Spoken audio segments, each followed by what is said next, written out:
Yann Lequin qui nous rejoint à présent, qui est directeur du laboratoire d'intelligence artificielle de Meta, professeur d'informatique et de neurosciences à l'université de New York. Énorme, c'est absolument fou. Alors là, on vous a entendu sur le bang parler du progrès, mais évidemment, ça suscite beaucoup de convoitises de parler d'intelligence artificielle. C'est vraiment, on est au cœur du sujet et il y a beaucoup de rivalités, notamment dans les géants de la tech. Comment est-ce qu'on continue à progresser dans cet environnement qui est quand même assez ponctué d'animosité, j'ai envie de dire? En fait, il y a plusieurs modes de travail.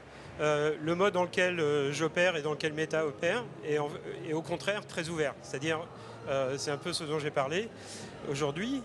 C'est-à-dire qu'on pratique la recherche ouverte dans les laboratoires de recherche. On publie toutes nos recherches. On distribue notre code en open source. Et avec ça, on essaime la communauté de la recherche au-delà de simplement notre équipe. Et en fait, ça accélère le progrès. Et la raison pour laquelle on a vu des progrès fulgurants de l'IA ces dernières années, c'est grâce à cette recherche ouverte, qui était pratiquée assez largement par les laboratoires industriels, en plus des laboratoires académiques. Malheureusement, ça a changé, c'est-à-dire que les entreprises comme Google et OpenAI se sont un petit peu fermées comme des huîtres et ne publient plus vraiment leurs résultats aujourd'hui. Meta, au contraire, a redoublé d'ouverture en distribuant... J'essaie de comprendre pourquoi ils ne publient pas, parce qu'ils ont peur de ne pas assez avancer. Parce qu'ils veulent en fait dériver des revenus de leur système d'IA et conserver ce qu'ils pensent être leur avance, qui n'est pas très grande ou qui n'existe pas. Et donc pensent qu'en gardant les choses un peu plus secrètes, ils conserveront leur avantage. Au contraire, nous, on pense que le progrès de l'IA passe par des plateformes ouvertes qui sont largement utilisées à travers l'industrie, etc., en fait, qui permettent à un écosystème de se créer au-dessus. Mais au même moment, vous dites que l'IA générative, elle est moins intelligente qu'un enfant de 4 ans. 50 fois moins intelligente même. Alors, les modèles actuels sont extrêmement limités. On a l'impression qu'ils sont super intelligents parce qu'ils... Alors, on les surestime, c'est ça? On les surestime complètement. Bon, ils sont très utiles, hein. Et bien sûr, il y a beaucoup d'applications à déployer, développer autour de ce qu'on appelle les LLM, hein, les grands modèles de langage. Mais ils sont très limités. Ils ne sont pas capables de comprendre le monde physique, ils ne sont pas capables d'avoir une espèce de mémoire persistante, de pouvoir raisonner ou planifier. Ça, ce sont des caractéristiques essentielles de l'intelligence. Donc ce sur quoi on travaille dans le laboratoire que j'ai créé, que je ne dirige plus d'ailleurs, à faire. Je suis le scientifique en chef, mais je ne fais pas le management. C'est justement travailler sur la prochaine génération de systèmes d'IA qui sera capable de comprendre le monde physique, raisonner, etc. Et qui peut-être, à terme, atteindra le même niveau d'intelligence que l'intelligence humaine.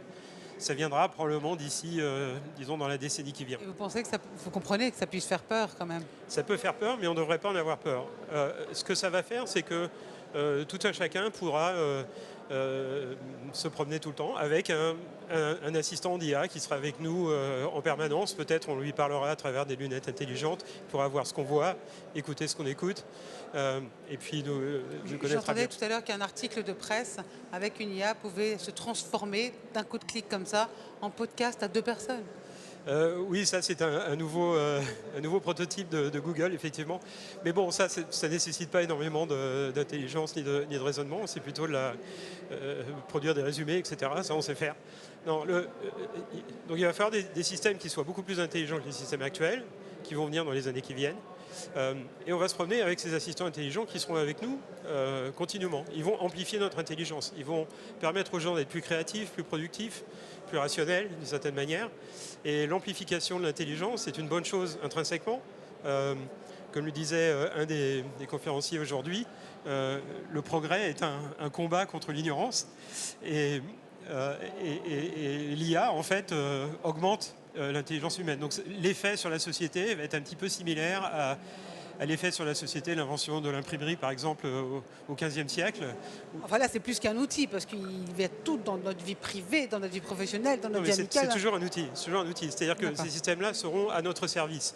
Le scénario catastrophique qu'on imagine de la science-fiction, que l'IA va nous remplacer, etc., c'est pas du tout dans les... Eh ben, on a hâte de voir comment ça va se finir. Merci beaucoup, Anne Lequin. C'est passionnant. On pourrait passer des heures. Scientifique en chef du laboratoire d'intelligence artificielle de Meta, professeur d'informatique et de neurosciences à l'université de New York. Merci beaucoup, beaucoup, beaucoup.